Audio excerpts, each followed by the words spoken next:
one reference sheet that everyone gets because it's so important is this chapter sequence.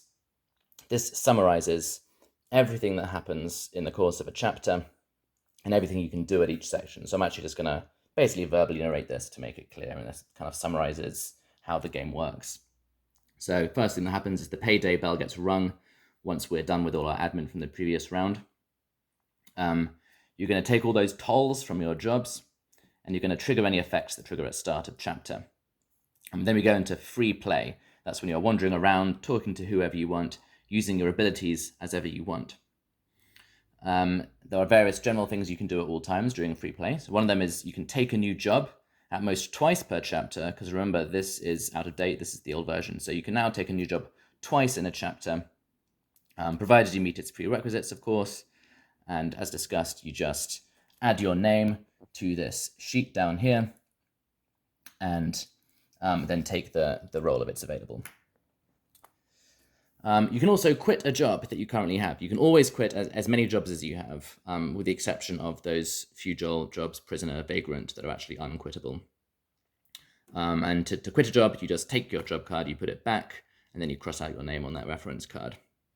At any time when you're holding a job, you can then use those abilities on it. And for the most part, the abilities can affect any player, including yourself. And they normally require everyone involved's consent to use those abilities, with some exceptions that are found in the corporate and shadow sectors. Likewise, you can also ask other players to use their job abilities on you. And this is going to obviously be crucial. Everyone has a unique ability in this game based on their jobs. You're going to need other players' unique abilities to get anywhere in this game. So part of this game is negotiating. You can exchange wealth for abilities. You can trade your abilities for theirs.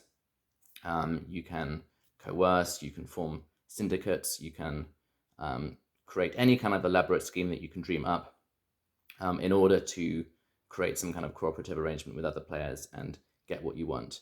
Now, pretty much every time that you use an ability, you're going to write it down. Both players involved are going to write it down in their chapter's activities, and it may also affect your stats. It may affect, your food, lodging, and your quality of life.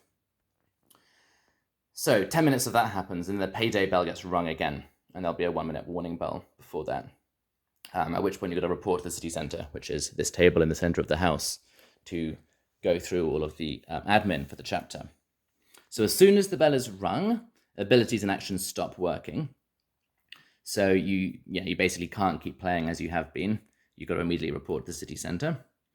You can just finish up any deals that you've struck, but you can't make new deals. What's also important, by the way, is that if you declare that you're using an ability, you can't take it back, even if both players want you to take it back. The second you say, I do this, I use this ability, it is untake-backable. And also, once the payday bell is rung, you can't take new jobs, and you also can't quit jobs. Then we go through the payday sequence. And the good news is that I'll mostly be running this until we get a Secretary of the Treasury, in which case they'll be running it. So you don't really need to memorize this. You can just follow the steps as I talk you through them. So we're at the start of payday, so all those effects trigger first. You'll then get to increase your retirement fund by 10% if you have one. You'll pay your insurance premium if you have one. That won't apply to most players. You pay your tax, so that's the combined total of tax on all of your current jobs. If you have a loan, you pay back your loan installment, and then any other pre-agreed payments to other players. Because, by the way, you can draw up contracts at any time. You can write up your own contract, and you can get it notarized by the attorney. So that's pretty cool. Any other contracts might trigger that. So most of this stuff won't apply to most people, but it's just here for completion. And then we move on to the quality of life scoring. And by the way, if you can't pay your tax, remember, you immediately quit that job. And that's bad news because you haven't got your salary yet. So then we move on to the quality of life scoring. So you need to have met that food need for yourself and your family, or you get trauma. You need to have got your lodging, or you're going to immediately become a vagrant. You check your pain level, which might trigger extra trauma. Then you check your trauma level, which might trigger a mental illness. Then you calculate your quality of life, meaning and pleasure minus pain and trauma.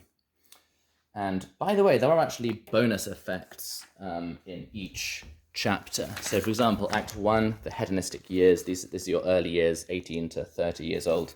During this chapter, you're actually going to get double your pleasure to your quality of life each chapter. So that's going to be added in. So you're going to get that final quality of life score.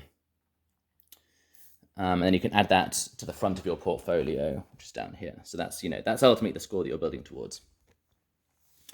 And then you're going to copy down your meaning and trauma. Remember, those values, regardless of whether they were repressed or not, they will both copy down into the next chapter and keep accumulating. At this point, you record your current jobs. You'll go up to your portfolio and you're going to add whatever job you had, your sector and level up here. This is really important for tracking what jobs you're eligible for later. And then you get to draw your salary. You get to look at all of your cards, see what salary you make. You can be like, hey, I'm a salary. I get $110. That's pretty sweet. And health insurance. I forgot to explain that. But yeah, there's health insurance, obviously. So you're going to add that, and you just add that straight into your wealth. And then the final section of payday is that there's actually a news segment. So this is when I, or the anchor's over here.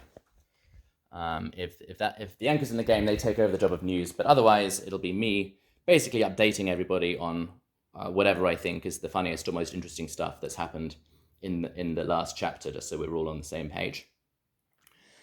And then what occasionally happens is there's a presidential election. That happens 3rd, 6th, and 9th chapters.